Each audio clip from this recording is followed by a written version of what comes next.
Why German soldiers said fighting Americans was different from fighting anyone else.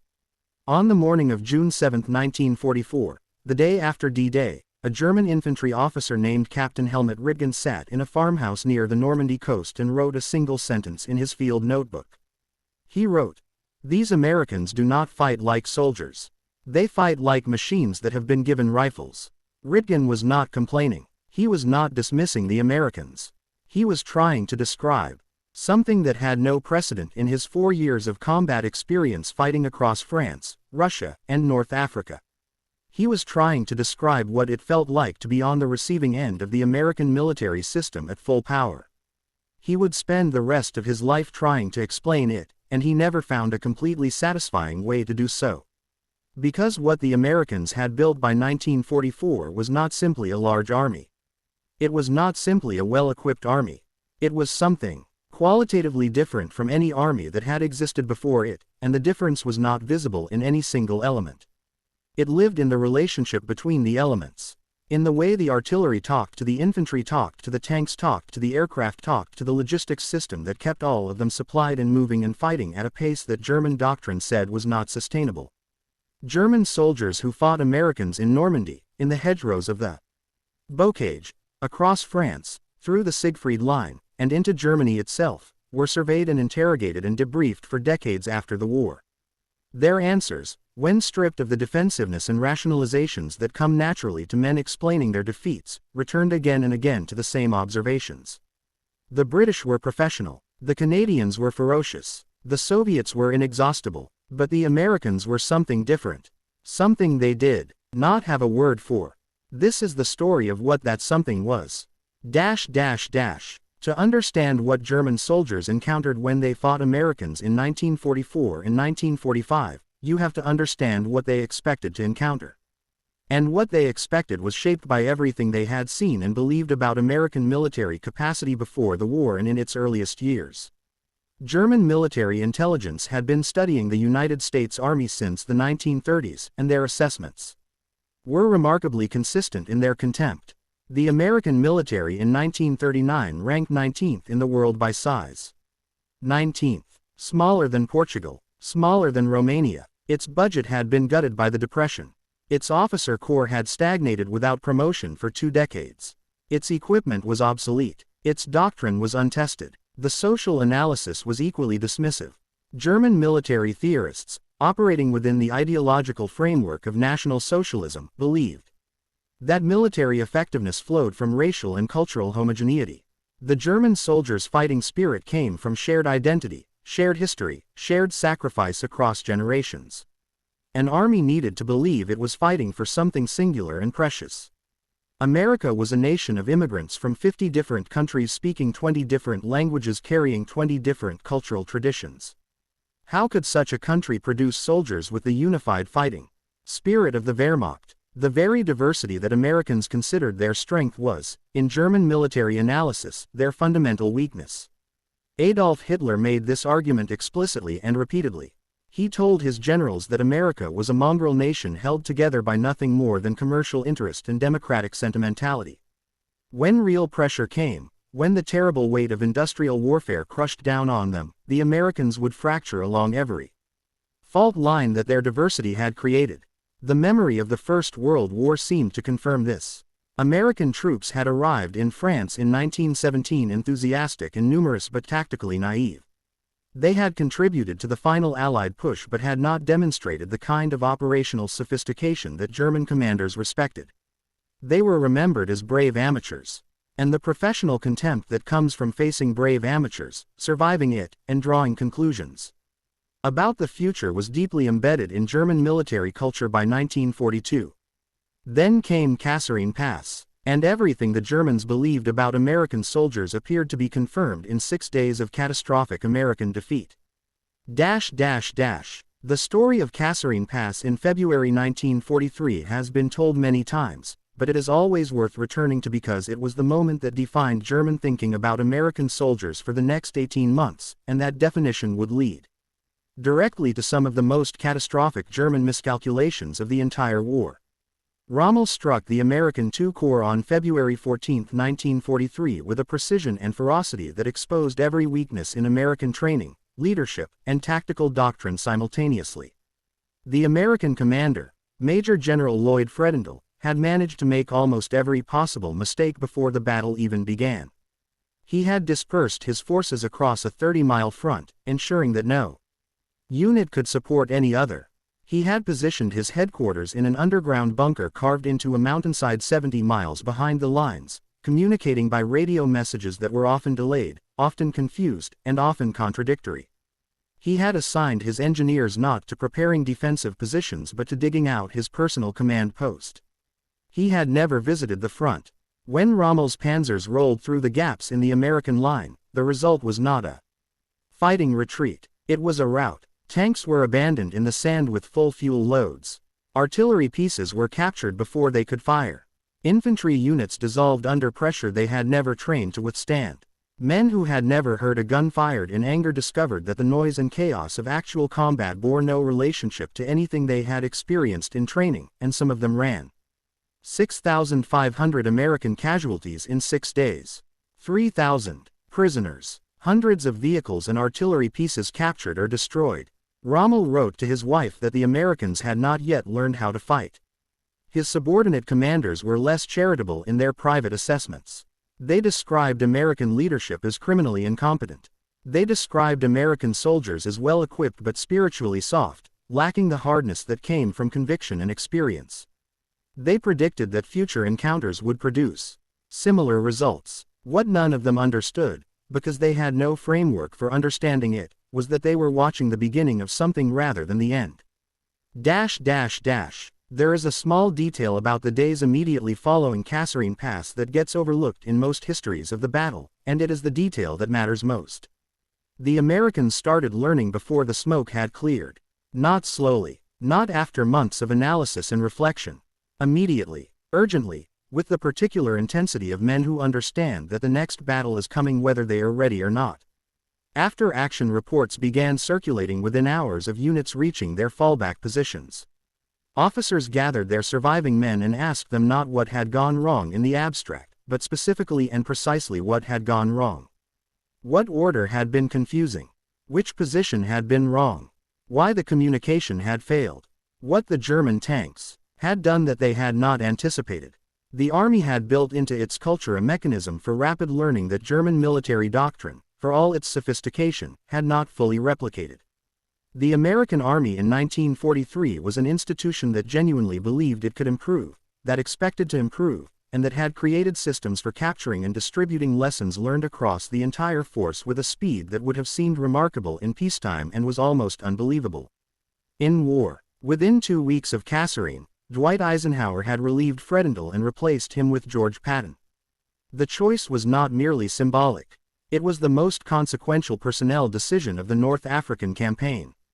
Patton understood something about soldiers that few generals of any army had ever articulated as clearly. He understood that soldiers become what they are treated as. If you treat soldiers as men who might break, you produce men who might break. If you treat soldiers as men who will stand, who will fight, who will prevail, you produce men who will stand and fight and prevail. The treatment had to be total and uncompromising and absolutely consistent, because soldiers, in the pressure of combat, revert to the deepest conditioning their training has created. Patton descended on 2nd Corps in the days after Kasserine and proceeded to install that conditioning by methods that were theatrical, profane, and completely effective. He fined officers who appeared without proper uniform.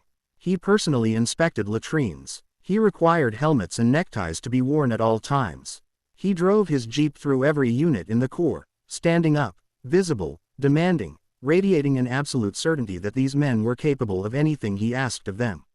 He fired officers who showed uncertainty. He promoted officers who showed aggression. He created in the space of 3 weeks an atmosphere in which the acceptable response to any obstacle was to attack it. The men who had fled at Kasserine thought he was insane. Then they fought under him at Guettar on March 23, 1943, and they understood. Guettar was not a famous battle. It did not involve large numbers of troops or produce dramatic strategic consequences. But it was, in the history of the American Army's development in World War II, one of the most important engagements ever fought. Because at El Guettar, Americans stopped Germans. For the first time, the 10th Panzer Division rolled forward on the morning of March 23 with the casual confidence of veterans who had beaten this enemy before. 50 tanks moving through the morning mist toward American positions that they expected to fold. American mines stopped the lead tanks. Concealed tank destroyers opened fire from positions the German crews had not identified. Infantry held their ground without flinching. And then the artillery began. What the 10th Panzer Division encountered was not the scattered, ineffective artillery fire they had seen at Kasserine. It was something systematic and coordinated and terrifyingly precise. Shells were falling within minutes of contact. Adjustments were happening in real time. Batteries that should have been miles apart were clearly working together in ways that the German artillerists observing the battle had never seen before. 30 German tanks were left burning or disabled on the approaches to the pass. The attack was broken completely. German infantry that tried to withdraw through open ground was caught by artillery fire that seemed to follow them, adjusting to their movement, finding them wherever they went. Prisoners taken afterward described the experience with a consistency that American interrogators found striking. They kept using the same word. The word was Vernichtungsfeuer, annihilation fire. They had never experienced anything like it before. Not in France in 1940, not in Russia, not in North Africa against the British. The American artillery had done something to them that no previous enemy's artillery had done. It had made them feel that there was nowhere to hide. The artillery system that the Germans encountered at El Guettar, and would encounter in every subsequent battle on the Western Front, had been built during the quiet years between the wars in a place that most people have never heard of. Fort Sill, Oklahoma. In the 1930s, when armies around the world were cutting budgets and reducing training, a group of American artillery officers at Fort Sill were quietly working on a problem that seemed almost academic in its abstraction. How do you get shells from multiple batteries, positioned miles apart, to land on the same target at the same time? The question sounds simple. The answer required solving problems in mathematics, communications, and organizational design that were genuinely novel. Other armies had artillery that was effective. Other armies had forward observers. Other armies could mass fires from multiple batteries. But the American system that emerged from Fort Sill in the late 1930s was different in ways that proved decisive. The Fire Direction Center. In the British system, in the German system, forward observers communicated with their own batteries through dedicated communication links. Each observer worked with his battery. Each battery worked somewhat independently, following its own assessment of the situation, filing its own calculations, producing its own fire. If you needed to mass fires from multiple batteries, you needed time and coordination at the headquarters level and a series of messages moving up and down the chain of command. The American Fire Direction Center cut through all of that with a ruthlessness that seems almost obvious in retrospect. Any observer anywhere on the battlefield could request fire from any battery within range, not his battery, any battery. The request went to the Fire Direction Center, where trained specialists with mechanical calculators and standardized procedures converted the observer's report into firing data and transmitted it to multiple batteries simultaneously. Any number of batteries could be working the same target at the same time, each receiving the same adjustments, each contributing to a volume of fire that was coordinated as precisely as if a single gun crew were firing a single weapon. The mathematics worked, the communications worked, and the time from request to shells on target was approximately 3 minutes. German artillery required 10 to 12 minutes for the same process, when the same process was even possible in their system. 3 minutes versus 12 minutes. In the life expectancy of a German tank caught in the open, that difference was everything. German soldiers on the Western Front developed rituals for surviving American artillery that tell you more about the terror of that weapon than any official report could.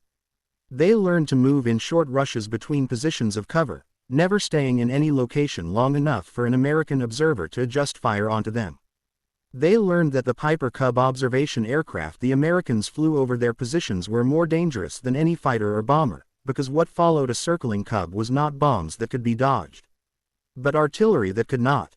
They learned that making smoke, Moving vehicles, and dispersing their formations immediately upon being spotted was the only possible defense, and even that was frequently not enough. They developed a specific terror for what American artillerists called a taut mission. Time on target. The concept was simple in description and apocalyptic in experience. Multiple batteries of different calibers positioned at varying distances from a target would calculate their firing times precisely so that every shell from every gun arrived simultaneously. Not in sequence, with a few seconds between salvos. Simultaneously, within a window of 3 to 5 seconds. For German soldiers in the impact zone, this meant the following experience. Complete silence. No warning. No first shell to send men diving for cover. No sound of incoming rounds to give even a fraction of a second to react. And then the world exploded. Every direction at once. The sky falling in every direction at once. A German infantry sergeant named Ernst Bauer, who survived 3 years on the Eastern Front before being transferred to France in 1944, wrote in his diary after experiencing his first American taut mission near St. Lo in July 1944. He wrote, "On the Eastern Front we learned to read artillery. You hear the guns, you hear the rounds coming, you go to ground, you survive if you are lucky and skilled. The Americans do not give you this. There is no warning and then there is nothing but fire from every side at once. I have never before felt that artillery was trying to kill me personally. I felt this at St. Lo. He survived St. Lo. He did not survive the Falaise pocket. The Americans added another dimension to this terror in December 1944 that German soldiers encountered for the first time during the Battle of the Bulge. The proximity fuse. The United States had spent over $1 billion developing a miniature radar system small enough to fit inside an artillery shell. The fuse detected the proximity of the ground as the shell descended and triggered detonation at the optimal height for maximum fragmentation effect, typically around 30 feet above the surface. Until the proximity fuse, artillery shells that fell on infantry in prepared positions, in foxholes and trenches, had their lethal effect significantly reduced by the ground itself. A shell that exploded in the earth directed much of its energy downward. A soldier in a foxhole was protected by its walls and rim from the fragments that spread outward from a ground burst. The proximity fuse eliminated this protection entirely. When a shell detonated 30 feet in the air above a position, the fragments traveled downward into every foxhole, every trench, every covered position in the kill zone. There was nowhere to go. The protection that soldiers had sought in the earth for 100 years of modern warfare was reversed.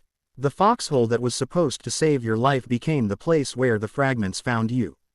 German soldiers at Elsenborn Ridge in December 1944 encountered this weapon for the first time, and their accounts describe the psychological impact as clearly as the physical one.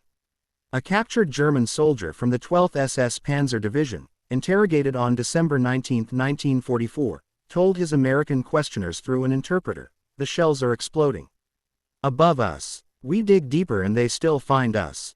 I do not understand how they do this. My sergeant says the Americans have somehow made the shells see us.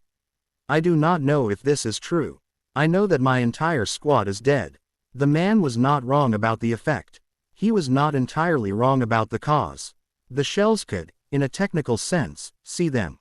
348 artillery pieces massed against the 6th SS Panzer Army at Elsenborn Ridge. The largest artillery concentration in the history of the Western Front to that point.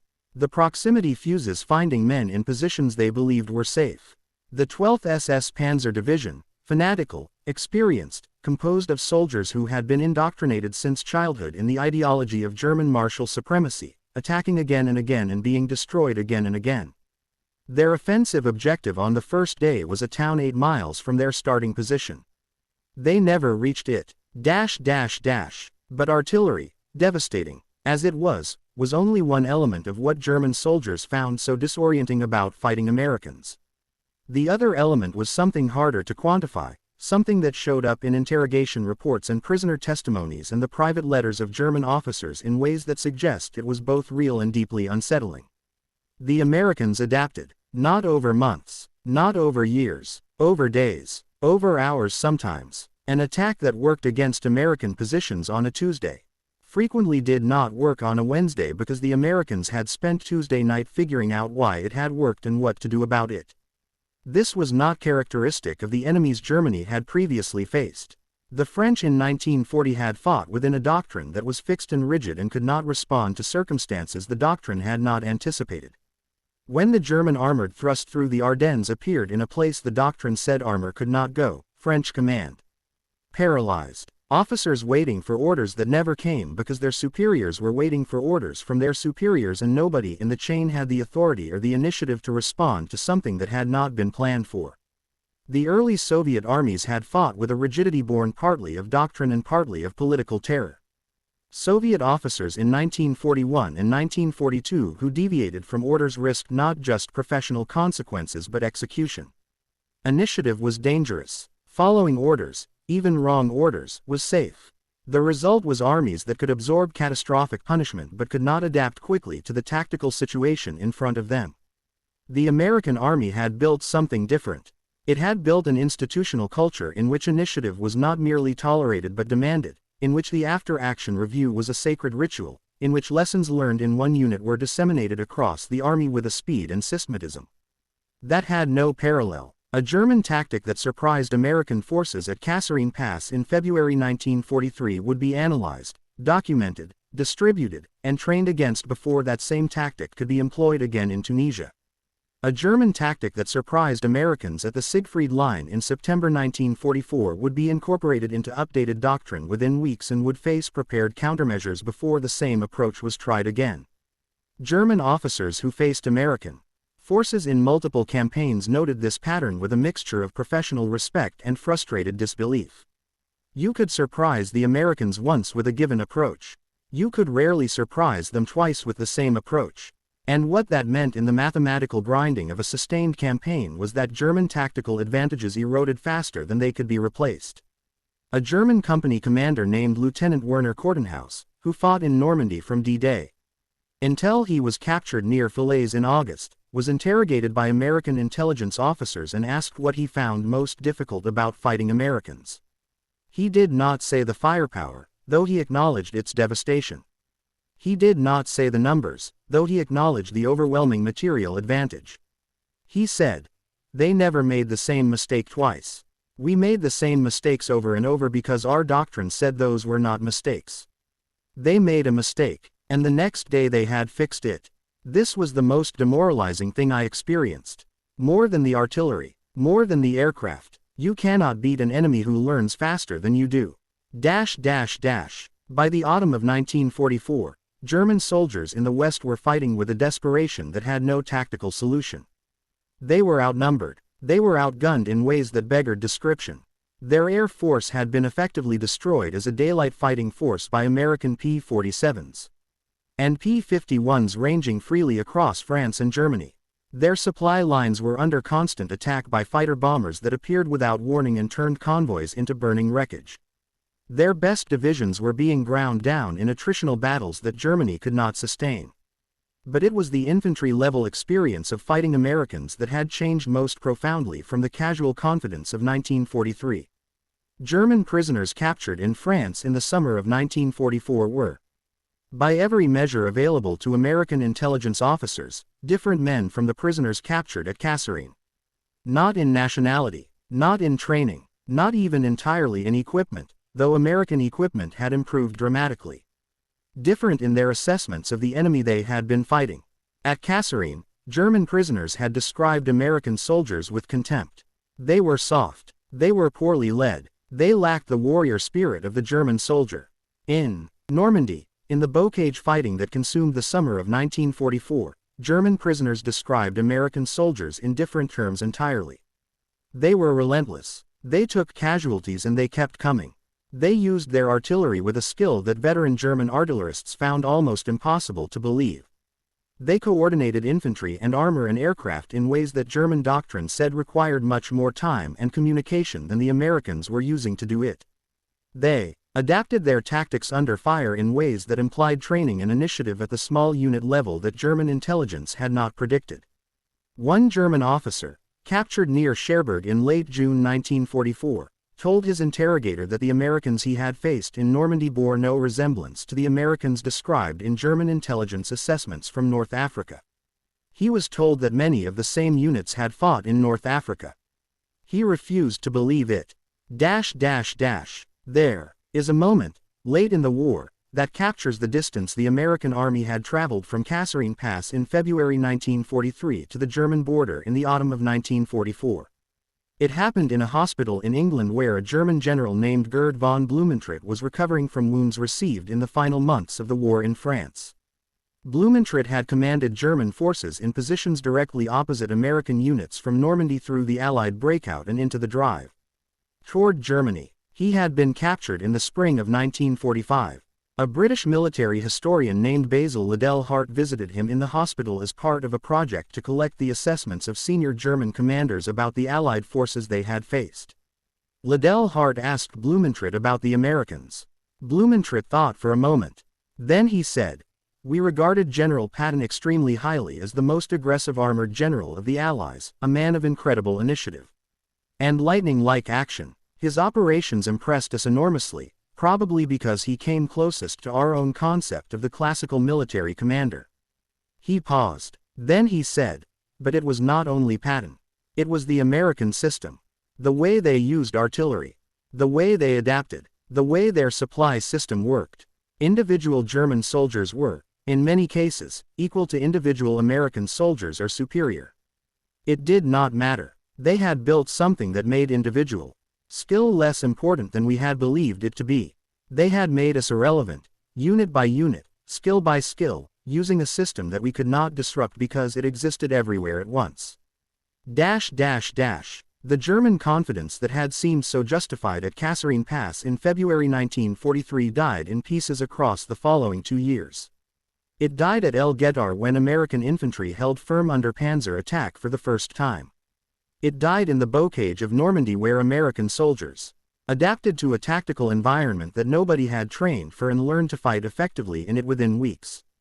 It died at the Falaise Pocket where American and Canadian forces coordinated a double envelopment that trapped nearly 100,000 German soldiers and destroyed 2 entire German field armies. It died at Elsenborn Ridge where American artillery, equipped with proximity fuses, broke the most powerful German offensive since D-Day against positions held by men who had been in combat for barely 6 months. And it died in the final crossing of the Rhine in March 1945, when American engineers threw bridges across the last great natural barrier of the German homeland in a timeframe that German operational planners had calculated would require weeks, and American infantry were across and advancing into Germany before those plans had finished being written. Helmut Rittgen, the German officer who had written in his notebook on June 7, 1944, that Americans fought like machines given rifles, survived the war and spent decades afterward writing about his experiences in Normandy.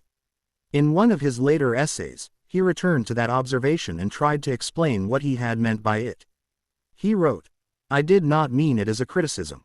I meant that they had achieved something that we had not. The German soldier fought with his identity, his pride, his belief in his cause and his people.